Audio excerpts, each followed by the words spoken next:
Hi, my name is Drew Okoye. I'm the director of this piece. My actors will be performing an excerpt of Between Mars and Me by Rose Helsinger. I chose this piece because it is dramatic, and one of the actors, or one of the characters, is going through something horrible psychologically, and I thought that would be a challenge for me to direct. Um, what I've learned from directing this is how important all the little things are, like lighting and costumes, and not just the acting, because I was only focusing on the acting, but I learned that you need to have control over everything in the scene. Enjoy.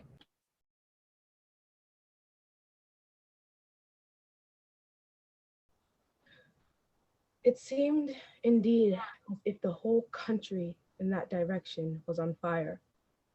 A broad hillside set minute tongues of flame swaying and arriving with the gust of a dying storm, and the throwing of a red reflection upon cloud scud above. Every now and then, a haze of smoke from near conflagration drove across the window and hid the Martian shape. I could not.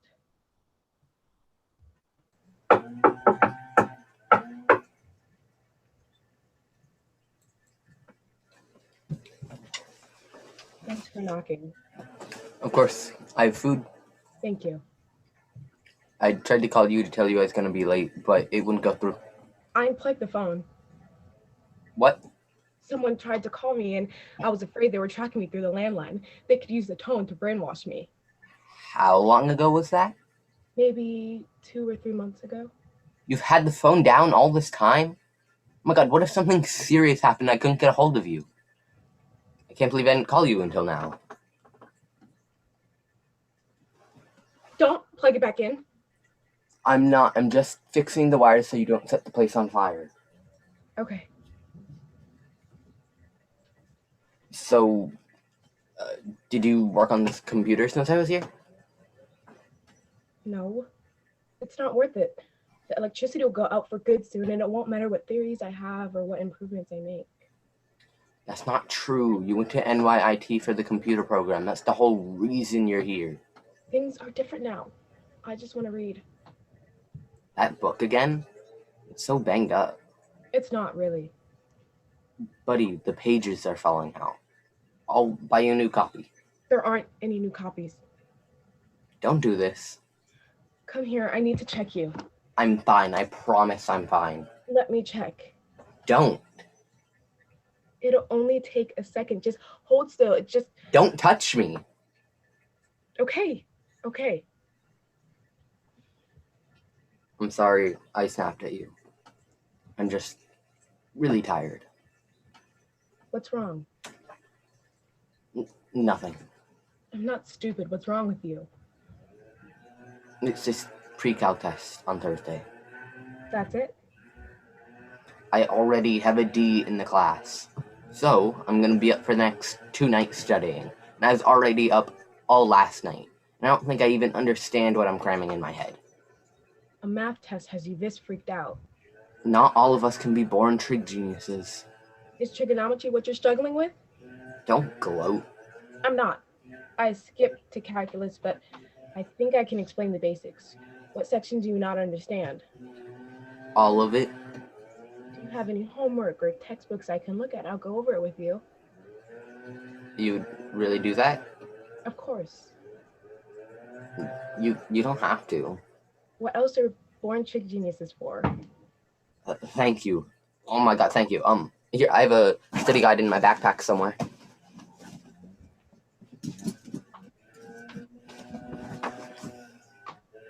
What is wrong with you? I had to make sure. So you lied to me. You were the one lying about still going to school. Do you think I'm that dumb? I would never fall for a Martian trick like that. If you're infected, then... That's it. I'll see you next Thursday. You're being unreasonable. Do you have any idea how hard it is to stay patient with you? You come at me with your apocalyptic garbage every day. You never ask me how I am, or how school is, or say thank you. I have to ride the subway from Brooklyn to get here. I only have 1 day off of practice a week, and I spend it with you. Do you know how much crap the other guys on the team give me for that? Do you know how much Mom gives me for that? Don't. She asked me 4 times today when you're coming home. She's out of her mind worrying. She thinks staying in Manhattan and being close to it all is bad for you. It is bad for you. I don't want to hear this. She says I'm enabling you, and she's right. I mean, I am. You're not. I can't keep lying to her for you. That's the only reason she hasn't broken down that door. Because I keep saying that every week you're getting better, you're almost there, and that you're almost ready to see her. I can't see her. Because you know she wouldn't play along like I do? Because she's dead. It's really easier for you to think, isn't it? You want Mom to be dead. I don't want any of this to have happened, but it did, and it was real, and I saw the Martians. They lit those buildings on fire with their invisible heat ray, just like it said in the book. God, I need to go home. The aliens got you, didn't they? Didn't they?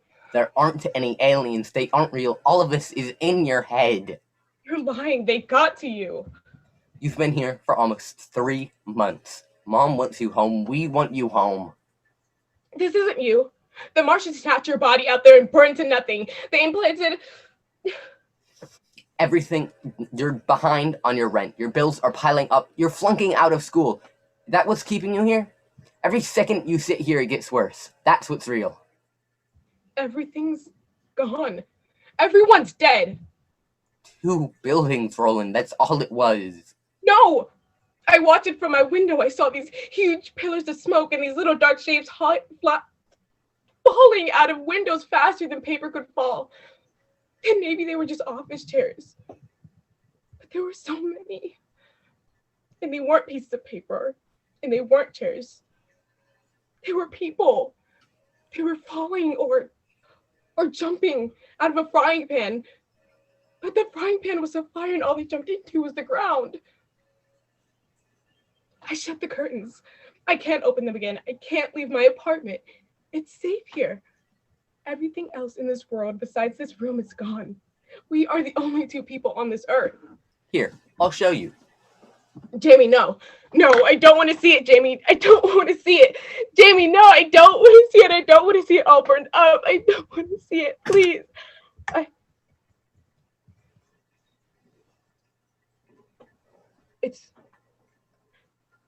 It's there. It's all still there. But the building's gone. I could see them from my window, gone, like God picked them up and lifted them to the sky. No, I saw it on the news. They crumbled down on themselves.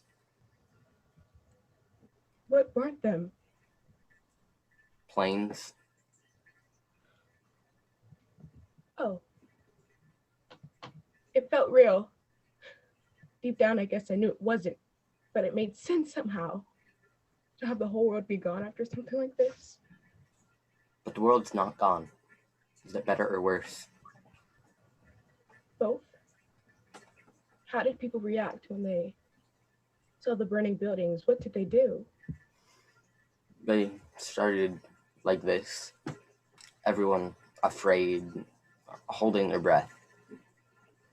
But after weeks and months, we could almost start breathing again, you know.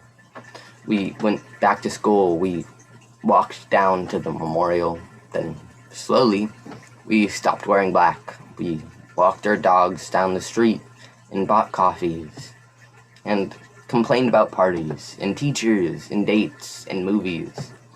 We danced at parties again. We lived. They didn't. The people they didn't get to. Yeah, I know that. It's all so messed up.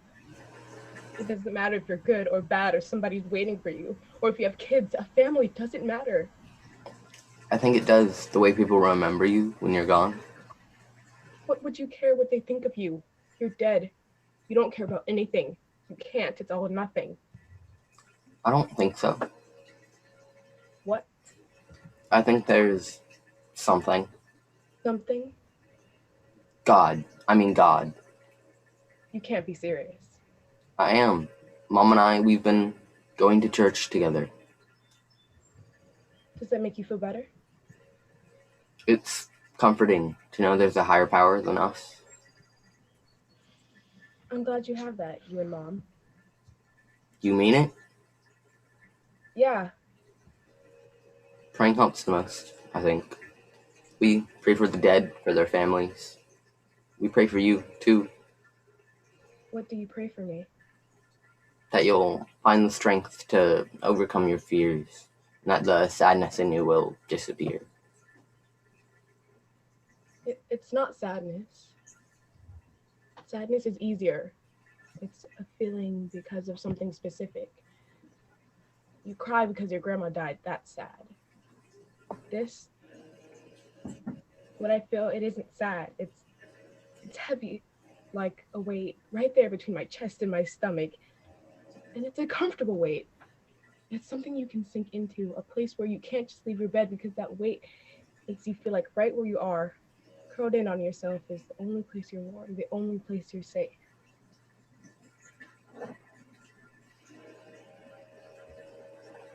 We can get you back on your meds. They seem to help. They didn't. They weren't the right ones, and I don't want to spend forever trying new combinations and strengths. I'm tired. I'm sorry. I don't know what to say. I think you need to face it. You need to go outside. Maybe I'm not going outside. I'm not there yet. I'm not sure I'll ever be there. That's okay.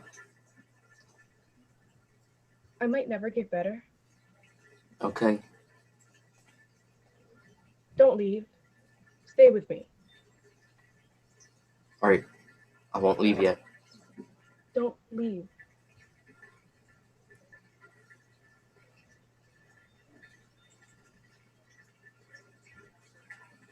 I'm sorry, I can't. Please don't go. Please, please.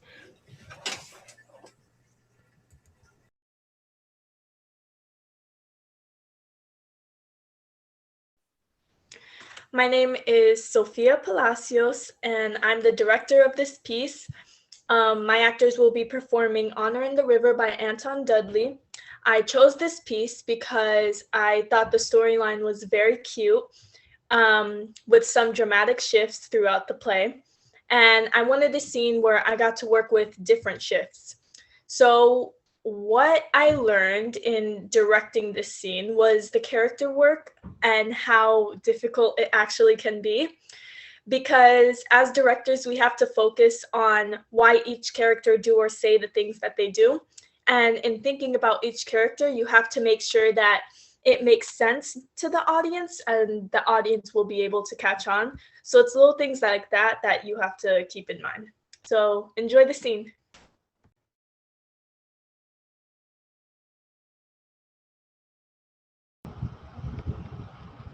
You look like a grandma. It's cold. You sound like a grandma. Well, I'm sorry, but sitting on a river at 5 in the morning in late October is a very cold thing to do, regardless of one's age. Put on ice ball. Chill out. Oh, I am chilling. And if I die of hypothermia? What? You'll kill me? Obviously not. I'll be dead. Fine, you can haunt me. Now, stop complaining and take your sweater off. Or should I say, my sweater. Couldn't we do this in the pool? Do you have a master key to the gymnasium? I think I heard someone. No one is here. If we wait until the river freezes over, I could just skate across and give it to him then. That won't happen for weeks. Maybe even months. Absence makes the heart grow. Anyway, I thought you were Bambi. I just think. Elliot, you made a promise. All right. What are you so afraid of? I'm not afraid. Why are you so afraid of admitting you're afraid? I'm not afraid. How come you never learned to swim? No reason. I was just Afraid? Look, I know that the faculty at Matcherton thinks otherwise, but a good teacher does not harass her students. All right. But the first thing you have to do in order to swim is to get in the water. Now. Don't you first want to teach me what to do once I get in there?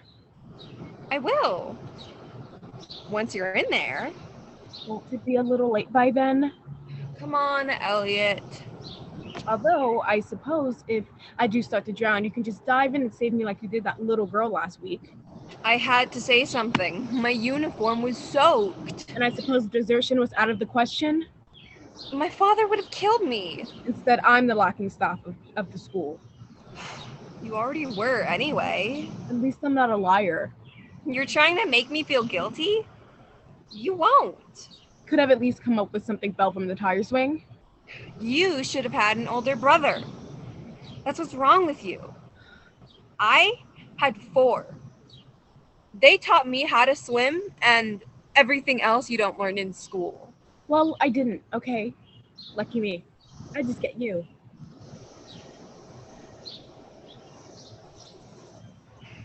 If you freak out, don't panic.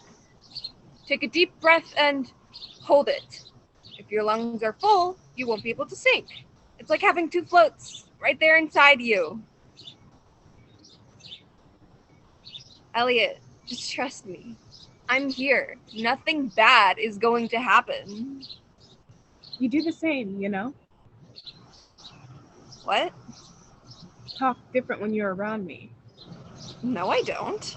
Yeah, you do. When no one else is around, you're more thoughtful. You should be careful I don't throw you in the river. I thought that was the point. Shut up! What? Nothing. Shut up. Do you like being strange? I don't mind it. I don't find many of my classmates that interesting. Whatever.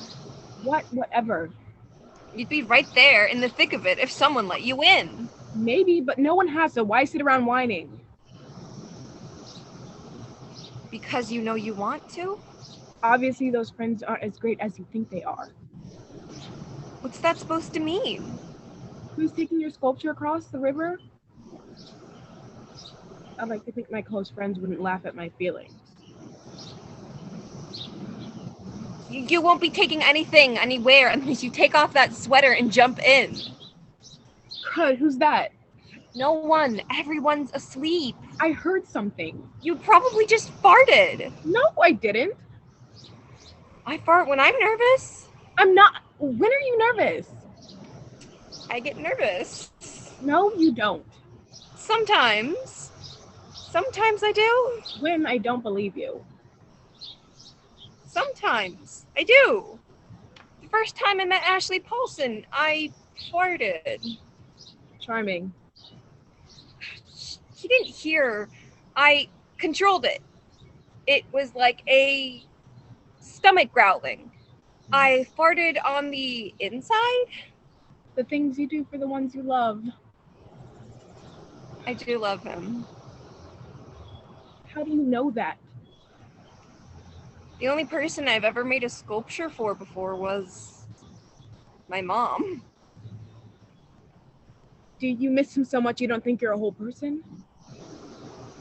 Yeah, I guess. Have you ever been in love with anyone? Maybe. Who? What if I drown? Is that what you're afraid of? It's my greatest fear in the world. So why are you here? Oh, I don't know. It's sort of like I'm under the influence of some powerful drug. You do drugs? What? No, it was a metaphor. For what? Never mind. She's not the brightest bulb in the marquee, but God, her eyes are gorgeous. Do you hate me? Why? Because I asked you to swim. No. But I do hate you. Why? Because you're the first person who made me want to. So,